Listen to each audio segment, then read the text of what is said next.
በወላይታ ዞን ዱግና ፋንጎ ወረዳ ነዋሪና በፋንጎ አንደኛ ደረጃ ትምህርት ቤት የ7ኛና የ5ኛ ክፍል ተማሪዎች ናቸው። ነጻነት ብርሃኑና ምኞታ አበራ ተማሪዎቹ በአካባቢያቸው ባለው ከፍተኛ የውሃ እጥረት ምክንያት ትምህርታቸውን በተገቢ መንገድ እንዳይከታተሉ ተጽዕኖ አሳድሮባቸዋል። በውሃ ችግር ብዙ ነገር ከትምህርት ቤት እንቀራለን፣ ትምህርት ቤት እናረፍዳለን። 4 ጀርካን 80 ብር እየገዛን ሌላ ቦታ ላይ 10 ብር 5 ብር የምንገዛው ውሃ እየገዛን ነው የምንጠቀመውና እዛ ስንሄድ ጠዋት ሄደን እስከ 9 ሰዓት እስከ 8 ሰዓት ምን ቆይበት ጊዜ አለ። በዛ ምክንያት ትምህርታችንን እናጣለን፣ ፈተናም ሰዓት ያመልጥብናል። የአካባቢው ነዋሪ የሆኑት ወይዘሮ አማረች ጂንጋም ልጆቻቸው ወንዝ ውሃ ለመቅዳት በሚያሳልፉት ረጅም ሰዓት ትምህርታቸውን መማር እንዳይችሉ እንዳደረጋቸው ነግረውናል። ከዚህ በፊት በነበረው ርቀት ልጆቻችንን ወንዝ ልከን ከትምህርት ቤት ሆነ ፈተና የሚቀሩበት ጊዜ ነበር። በረሃብ የተቦሳቆሉበትና ችግር ውስጥም የነበርንበት ሁኔታ ነበር። የውሃ እጥረቱ የመማር ማስተማር ሂደቱ ላይም ተጽዕኖ ፈጥሮ ቆይቷል። ዜጎች በውሃ እጥረት ለተለያዩ የጤና ችግሮችም ሲዳረጉ ቆይተዋል። ተማሪዎቹ በትክክል ትምህርታቸውን እንዳይከታተሉ ወንዝ ሄዶ እዛው ይውላሉ። መምህሩ እዚህ ያስተማረ እያረፈዱ ከትምህርት እየቀሩ ከፍተኛ ተጽዕኖ የደረሰበት ጊዜ ነበር። በትክክል መምህሩ የሚያስቀምጠውን ለመማር ያልቻሉበት ትምህርትና ልጆች ተቃራኒ ሆነው የቆዩበት ጊዜ ነበር።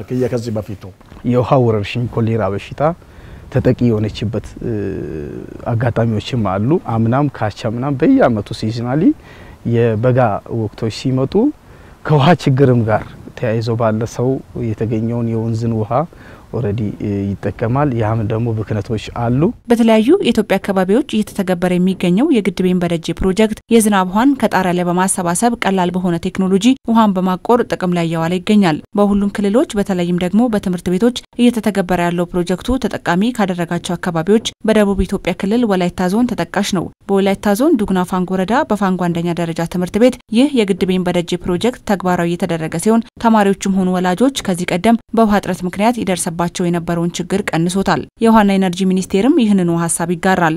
ዝናብ ሲጠፋ ወይ ውሃ ሲጠፋ ልጆች ከዚህ በፊት ትምህርት ያቋርጡ ነበር። ትልቅ ድሮፕ አውት ነበር ማለት ነው። አሁን አይደለም። አመቱን ሙሉ አርብቶ አደር አካባቢ ያለው ተማሪ ትምህርቱን ይማራል ተረጋግቶ። ምክንያቱም ምንድነው ውሃ አለው። ሶስተኛው ሰዎች እንዲማሩ አድርገናል። እዛ በአቅራቢያው ግድቤን በደጄ ያየ ማህበረሰብ ሄዶ ኮፒ አድርጓል ማለት ነው። ኮርጇል።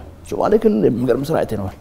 በጣም የሚገርም ስራ ቦረናዎች በጣም ፈልገው ጆበን ብሬን ብቻ ሲጡን እኛ እንሰራለን ብለዋል። እያገዝናቸው እንገኛለን ማለት ነው። የምንፈልገው ይሄንን ነው። ህዝቡ እንዲገዛ ያው ከሞላ ጎደል አለ። ግን ይሄም ብዙ ሰው ስለሆነ ያው ከድሮ ይሻላል።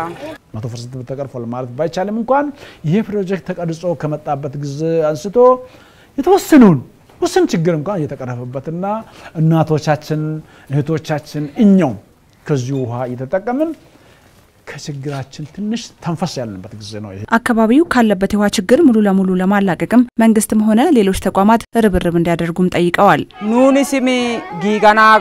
ችግራችን ከኛ ጋር እንዳይዘልቅ መንግስትም ሆነ ሌሎች ድርጅቶች የተሻለ ነገር ቢያደርጉልን መልካም ነው። ለልጆቻችንም የትምህርት ጊዜ ይሰጣል። እንስሳቶቻችንንም ማጠጣት እንችላለን።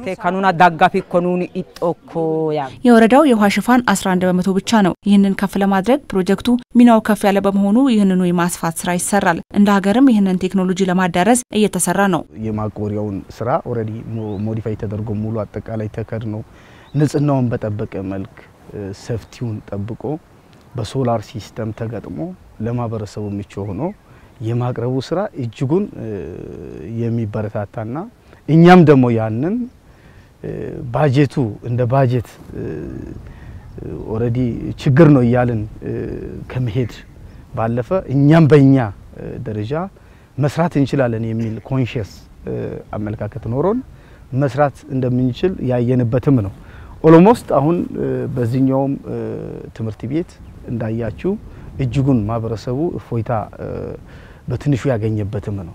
ግድቤን በደጄ ፕሮጀክት በተለይ ውሃ አጠር በሆኑ አካባቢዎች ተግባራዊ እየተደረገ ያለ ሲሆን ከ3 ዓመት በፊት የተጀመረ ነው። በሁሉም ክልሎች በተለይም ደግሞ በትምህርት ቤቶች እየተተገበረ ያለው ፕሮጀክቱ ትምህርት ቤቶች ላይ ተግባራዊ መደረጉ ተማሪዎች ውሃ ለመቅዳት የሚያባክኑትን ጊዜ በመቀነስ ትምህርታቸው ላይ ትኩረት እንዲያደርጉ አስችሏል። አሁን ከቆላ አልፎ ወደ ደጋም እየመጣ ነው ያለው። ትልቁኛ ስትራቴጂ አይዲያውን ሰዎች ገዝቶ በቤቱ ላይ ሰው በደጁ ላይ ሰው ዝናብ ውሃን ቤዝ ለምንድነው ዋይለኝም የውሃ እጥረት አለ ብሎ ከሚያጨናንቀን እድሉን አለው በእጁ ቴክኖሎጂውን በደንብ ሳቹሬት አድርገናል ማቹር አድርገዋል ማለት ነው ሶሪ አሁን ማባዛት ነው የሚቀረን ስታንዳርድ አውጥተናል በሁሉም አካባቢ ላይ ይሄንን አንድ ጊዜ ክልል አመራር ጠርተን በፈለጉት ደረጃ በፈለጉት ስኬል መጠቀም እንደሚችሉ ያንን ማሳወቅ ነው ስታንዳርድ ማኑዋል እየሰራን እንገኛለን